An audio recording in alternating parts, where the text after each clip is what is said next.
And now, graduate 84, Dr. James Swain. Yay! Woo! James is also our valedictorian and will give a few words of how he achieved this milestone. Thank you. Wait a second. You're that kid who I taught in middle school. Huh? Who's this? You may not remember me, but I taught you 10 years ago at Colonial High School. The Roshkind incident, do you remember? Now I know who you are. You're that rude teacher who assumed that I would never amount to anything. And blamed me for your own mistake? Is that right? Believe me, I shouldn't have said that so long ago. But if you don't mind me asking, tell me a bit of your academic career path. Well, to start off, my purpose in life has always been to help and assisting people around me. I've had investigative interest, which explains why I'm curious in science and math, and enjoy problem solving, analytics through invention. I'd be interested in a thriving work environment that values knowledge, education, intelligence, achievement, while being patient, independent, and insightful. Talking to family members who worked as doctors and researching various career paths, I decided that a career in science and medicine would be a great fit for my purpose. I've also decided that it's a great fit because of my strengths and interests as well. I decided that the best way to accomplish this goal would be to get a degree as a biomedical engineer and then become a doctor by then. I learned that through this vigorous education journey, which I began by working my way through high school and doing dual enrollment at Valencia College, I transferred my AA degree into UF.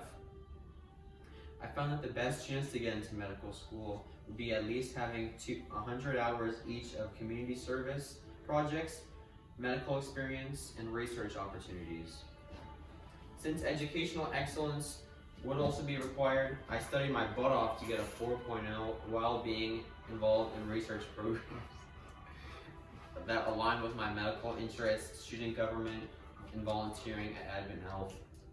Thanks to my talents in restorative and command, as the extracurriculars I surrounded myself with, mentors and shadow doctors, to be good at communicating with the others, and being proficient at problem solving while also getting good references from these groups. My dad was in the military and unfortunately became disabled, so I qualified for the Veterans Disability Scholarship that I was able to get $1,000 off a month for 3 years, and received the Bright Futures Scholarship, which helps pay for much of my tuition and living expenses. So while the cost of tuition, room and board, and other expenses would have been nearly $85,000, after my scholarships, my cost was minimal due to Florida prepaid tuition and study work programs.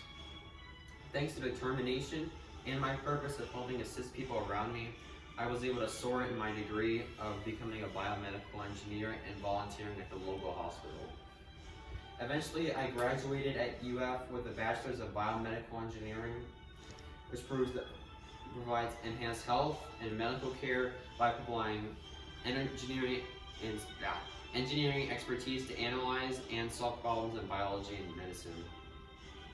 It's a great field for students who are looking to help serving other people, working with advanced systems, applying technology to design instruments, devices, software, and even conduct research. Shortly after I got into UF's medical school, I had to be even more proficient in problem solving as challenges arose, such as weekly quizzes, exams, tests, etc. And after hard work and determination, I landed here, finally graduating medical school and collecting my degree. I also needed to pass my boards and begin a 7-year residency to become a neurosurgeon, as surgeons are doctors who operate on patients who have illnesses or deformities using instruments to help change or remove live tissue.